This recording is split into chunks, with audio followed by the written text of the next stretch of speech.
Hello everyone, let's rig a character that can turn all the way around using Blender Grease Pencil.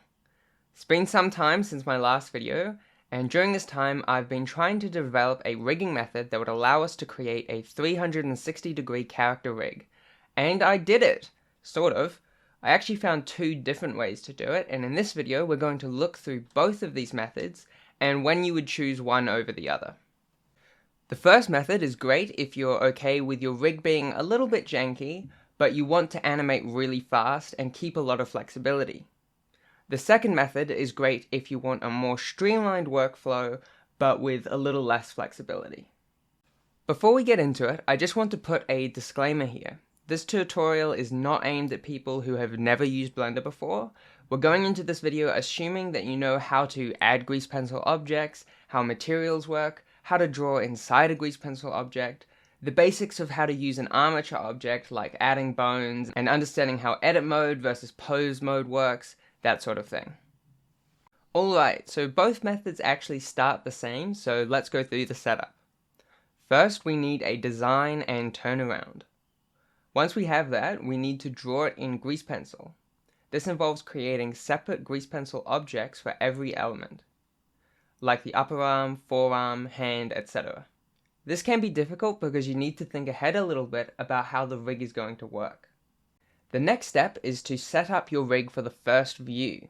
This can be as complicated as you like, but in my recent projects I've been trying to keep the rig super simple. Just a single bone for each grease pencil object with a pivot point in a place that makes sense.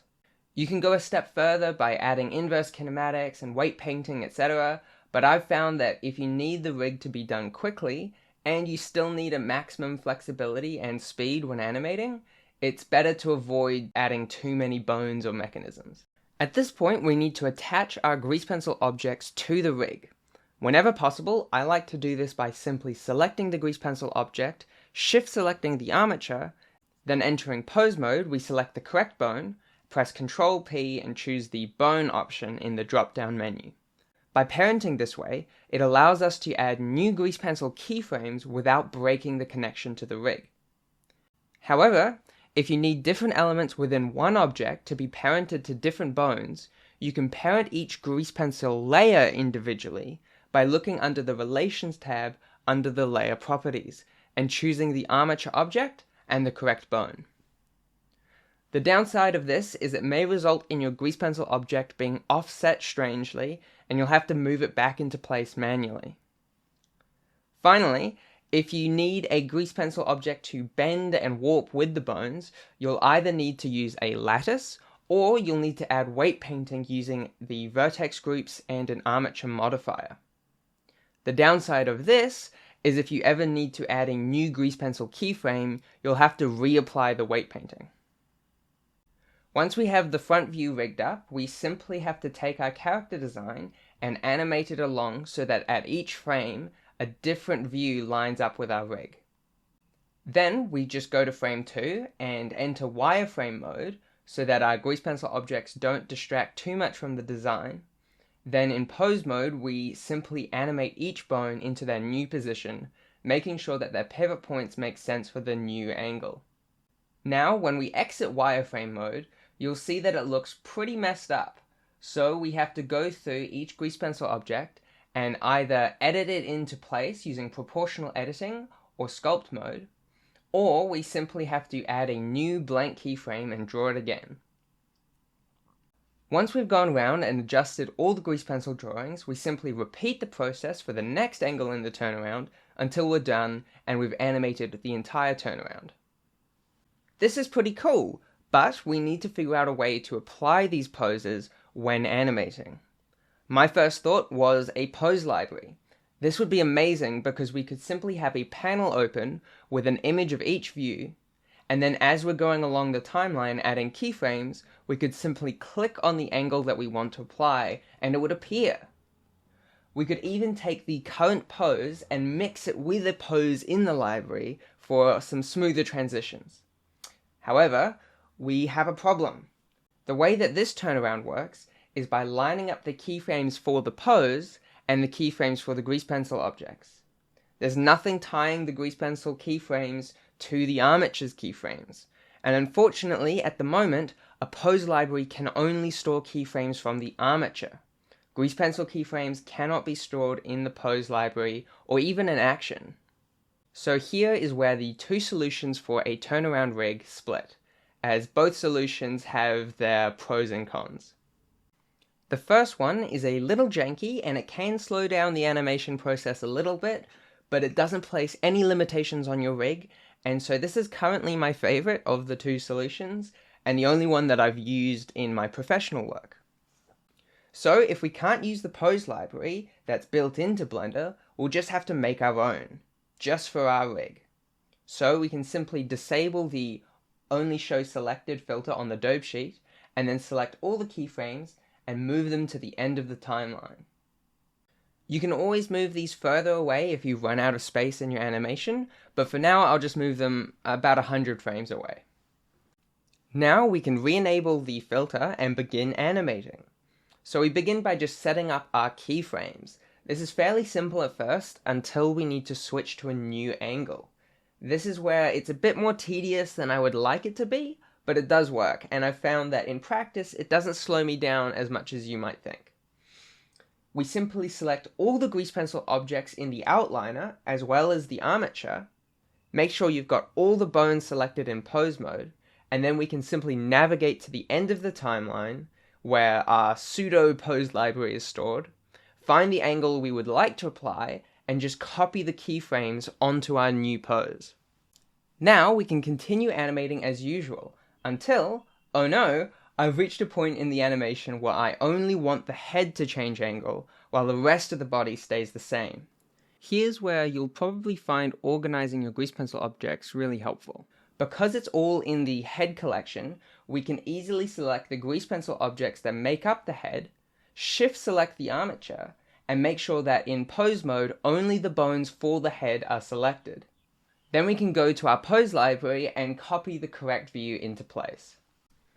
I would love it if this process was smoother, but because the posing process is probably the shortest part of animation, it really doesn't slow me down all that much, and it still leaves me free to add new drawings to the grease pencil object as the animation requires, whether it's adding a new hand pose or just shifting and warping the limbs to achieve the exact pose I want in a way that no rig, no matter how detailed, could ever achieve. But maybe you're not into total freedom like I am. Maybe you're okay with not getting the perfect pose if it means you can animate even faster. In that case, the second solution may be for you. Let's rewind to when we just had our turnaround, taking up the first few frames of our timeline, and we were lamenting that we couldn't store grease pencil keyframes in a pose library. For this example, I've made a new character with a design more suited to this style of rigging. So, as it turns out, the idea that grease pencil keyframes can't be stored in a pose library isn't entirely true. So long as we can tie the grease pencil keyframe to a property in the armature, it can be controlled with the pose library. To do this, we first need to add a time offset modifier to every grease pencil object, set to fixed frame. Then we can use the copy modifier operator to speed up the process. Then, for each grease pencil object, we need to choose the corresponding bone in the armature, and in pose mode, add a custom property to that bone. Then we can right-click that property and choose Copy as New Driver. Finally, we go back to each grease pencil object and paste that driver into the frame property of the time offset modifier. Now the turnaround will look really messed up because none of the grease pencil objects are actually updating, so we need to go to each view and make sure that each custom property is animated to show the correct keyframe. Now at each keyframe we can select all the bones, and in the dope sheet you should be able to see this panel on the right. If you can't, press N with your cursor hovering over the dope sheet and it should pop up. Then we can simply press Create Pose Asset. We can choose a name for our pose. Keep in mind that our poses will be stored in alphabetical order, so make sure that you name it in a way that the poses will be laid out from first to last. Once we've added a new pose asset for every angle, we can open a new window, set it to the asset browser, and now we can choose which pose to apply by simply double-clicking it. You can also right-click on a pose and choose Blend Pose, and then by moving the cursor left and right, you can blend between your current pose and the one you selected. This will streamline the animation process so much compared to the first version. There's no need to select all the grease pencil objects, there's no need to leave the frame you're on in order to copy the right pose. You just have to select the bones for the part of the rig you want to affect, and you apply the right pose. It's so easy. So, why would I still use the first method if this works so great?